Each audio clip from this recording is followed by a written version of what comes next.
छोटाछुटी मान्छेले पिटिहाल्यो त्यसलाई पाल्न आवश्यकता छ अघि तर त्यसलाई जेलमा लग्नु लाग्यो अघि सर्टकट भन्दा छोरी जेलमा लग्नु लाग्नुलाई आमाले भने नाइ म त्यसलाई लग्नु दिनु किनभने त्यो मेरो खुन हो जस्तो पनि तस्तो बेला उसको झाडा पेसा जो पनि होला म स्याहार सफा गर्छु होइन उसलाई सँगैले बनाउँछु ओके तर मैले जेलमा योभन्दा महान परमेश्वरको दया योभन्दा महान के छ परमेश्वरको दया हजुरप्रति छ मेरो प्रति छ परमेश्वरको आफ्नो जातिको प्रति छ है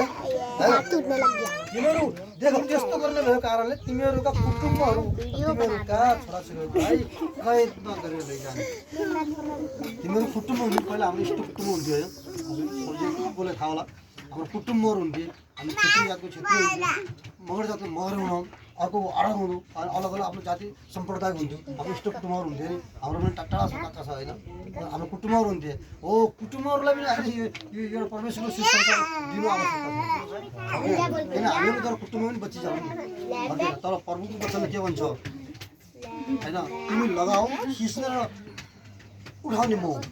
अघि हामी सिस्ने र उठाउने बढाउने परमेश्वरले हालेलुया कैद गरेर लैजाने त्यो मिश्रमा चाहिने कुरा कैद गरेर पापहरूको बन्धनबाट परमेश्वरले हामीलाई न्याय गर्नुहुन्छ होइन हालेलुया मेरो छोराछोरीहरू पनि उलटमा जाने छैनन् किन जाने छैनन् उलटको दिशामा जाने छैनन् हालेलुया त्यस कारणले यो चिजबाट पनि हामीले बुझ्नुपर्ने आवश्यकता छ लास्टमा जाँदै अब है किनभने हाम्रो त लिमिटेडको टाइम हुन्छ लिमिटेडको टाइम भएको कारण